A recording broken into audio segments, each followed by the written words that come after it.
Hello friends, yes sir Sharma academy में आप लोगों का स्वागत है।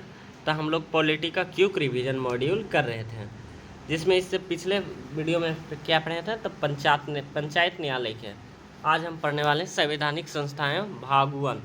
ठीक है, तो संवैधानिक संस्थाएं की बात करें तो सबसे पहले आता है 315 और 323, जो कि यूपीएससी और स्टेट पीसीएस की बात करता है।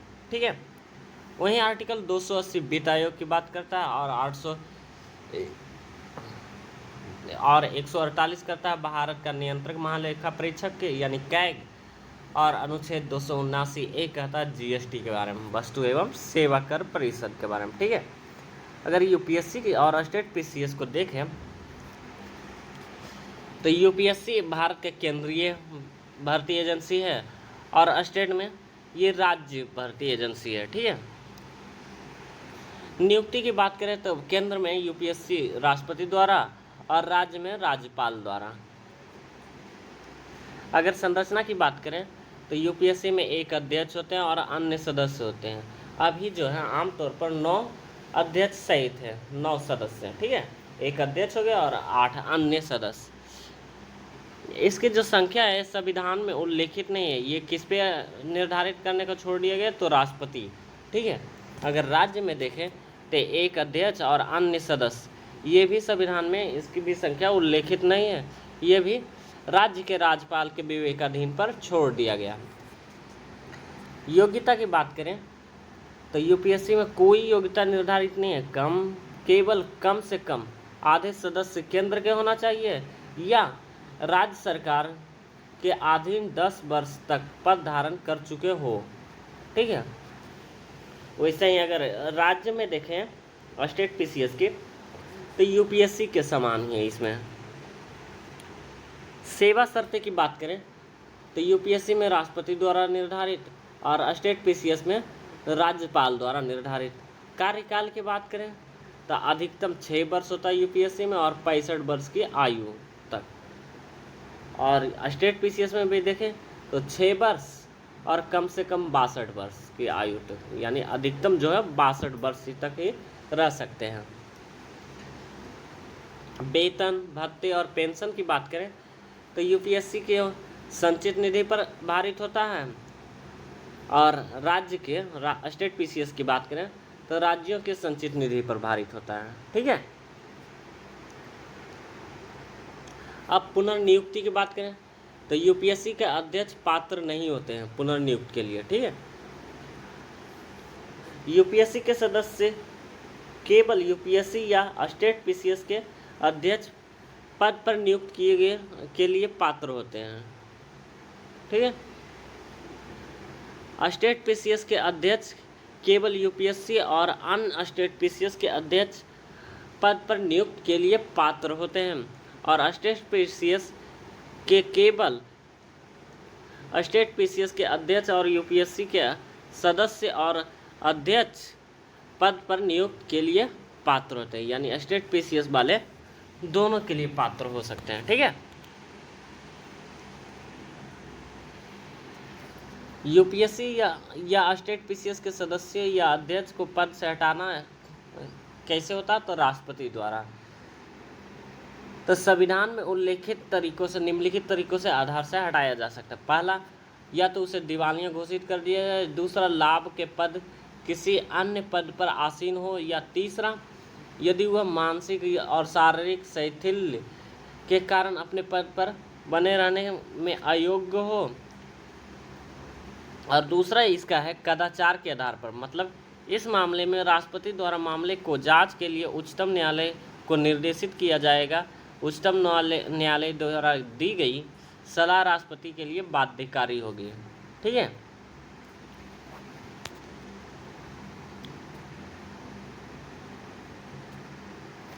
राज्य लोक सेवा आयोग के अध्यक्ष और सदस्यों को केवल राष्ट्रपति द्वारा ही हटाया जा सकता है, ना कि राज्यपाल द्वारा। ठीक है, ये ध्यान रखना। भूमिका और उत्तरदायित्व की अगर देखें तो यूपीएससी और स्टेट पीसीएस की, तो यूपीएससी में सभी अखिल भारतीय सेवाएं और भारतीय दोनों सेवाएं होती हैं, यानी अखिल भारतीय सेवाएं और केंद्रीय सेवाएं दोनों। स्टेट पीसीएस में राज्य सेवाएं। ठीक है। अब देखते हैं अखिल भारतीय सेवाएं और केंद्रीय सेवाएं में सलाहकारी कार्य क्या होता है।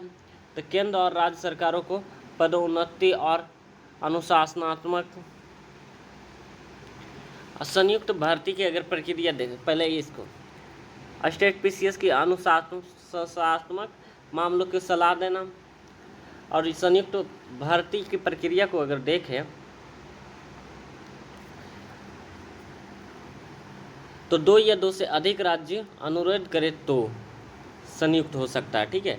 किसी सेवा के लिए संयुक्त भर्तियों हेतु संरचनात्मक एवं परिचालनात्मक कार्यों का सहायता करता है। अगर वार्षिक रिपोर्ट की देखें तो राष्ट्रपति और संबंधित राज्यों के राज्यपाल वार्षिक रिपोर्ट क्रमशः संसद और राज्य विधानमंडल में प्रस्तुत करती है। यूपीएससी और स्टेट पीसीएस के क्षेत्राधिकार का विस्तार क्रमशः संसद और राज्य विधायिका द्वारा किया जाता है।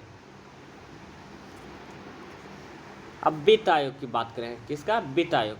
वित्त आयोग कौन से आर्टिकल में है? 280, ठीक है। तो भारत के राष्ट्रपति द्वारा प्रत्येक 5वें वर्ष या आवश्यकता अनुसार इससे पहले भी गठित किया जा सकता है। अगर संरचना की बात करें तो एक अध्यक्ष होता है और 4 अन्य सदस्य होता है, जो कि कौन नियुक्त करते हैं? तो राष्ट्रपति। अगर एलिजिबिलिटी की बात करें तो संविधान ने संसद को पात्रता निर्धारित करने का अधिकार दिया है। तदनुसार संसद के वित्त आयोग अधिनियम 1951 को अधिनियमित किया। संसद ने इस संदर्भ में निम्नलिखित पात्रताओं को निर्धारित किया है। पहला तो ये अध्यक्ष के लिए सार्वजनिक मामलों में अनुभव रखने वाला व्यक्ति होना चाहिए, और दूसरा अन्य 4 सदस्यों को निम्नलिखित एलिजिबिलिटी होनी चाहिए। पहला, उच्च न्यायालय का न्यायाधीश या इस पद के लिए पात्र व्यक्ति। दूसरा, ऐसे व्यक्ति जिसे सरकार के वित्त और लेखा मामलों में विशेष ज्ञान हो, और तीसरा, ऐसे व्यक्ति जिसे वित्तीय मामलों और प्रशासन का व्यापक अनुभव हो, और चौथा, ऐसा व्यक्ति जिसे अर्थशास्त्र का विशेष ज्ञान हो, ठीक है। अगला, कार्यकाल की अगर बात करें तो वे राष्ट्रपति द्वारा निर्धारित अवधि के लिए पद धारण करते हैं, और पुनर्नियुक्त के लिए अगर बात करें तो पुनर्नियुक्त भी हो सकते हैं, ठीक है, वित्त आयोग में।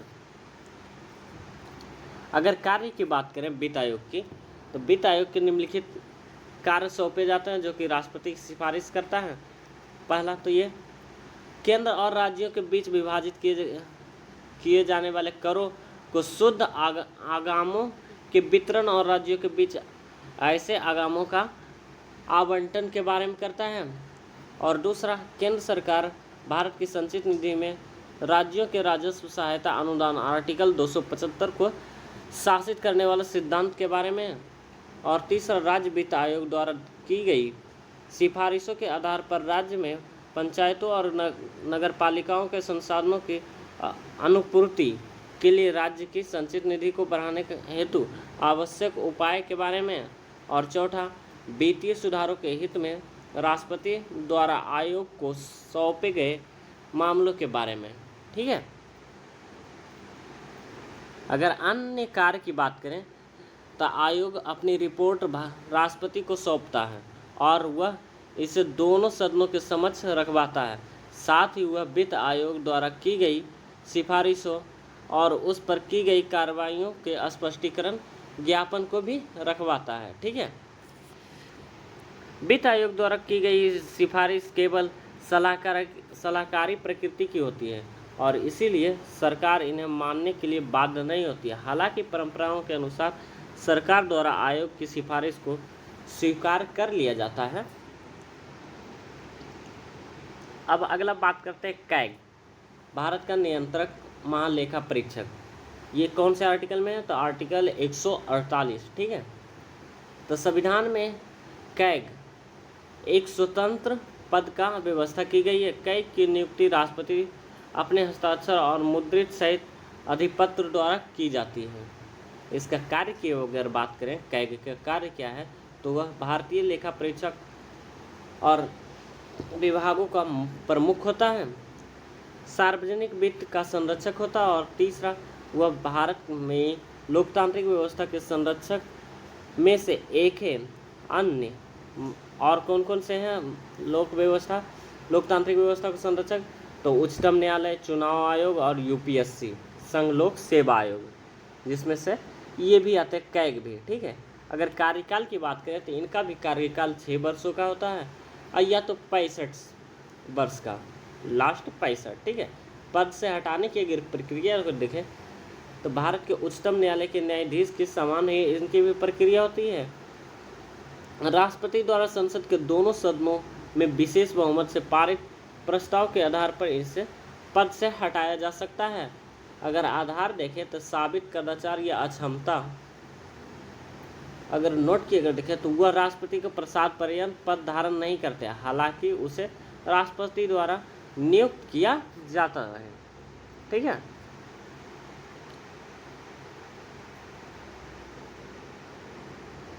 अगर सेवा शर्ती की बात करें तो राष्ट्रपति द्वारा निर्धारित होती है। पुनर्नियुक्ति की बात करें तो सेवा समाप्ति के बाद वह केंद्र और राज्य सरकारों दोनों के अधीन आगे किसी भी पद पर नियुक्त के लिए पात्र नहीं होते हैं।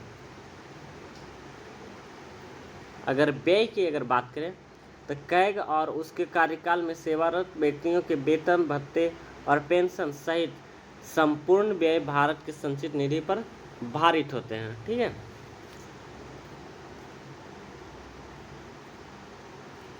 अगर अगला बात करें इनकी शक्तियां, कैग की शक्तियां एवं कार्य की, तो संविधान द्वारा संसद को इसके कर्तव्य और शक्तियों को निर्धारित करने का अधिकार दिया गया है।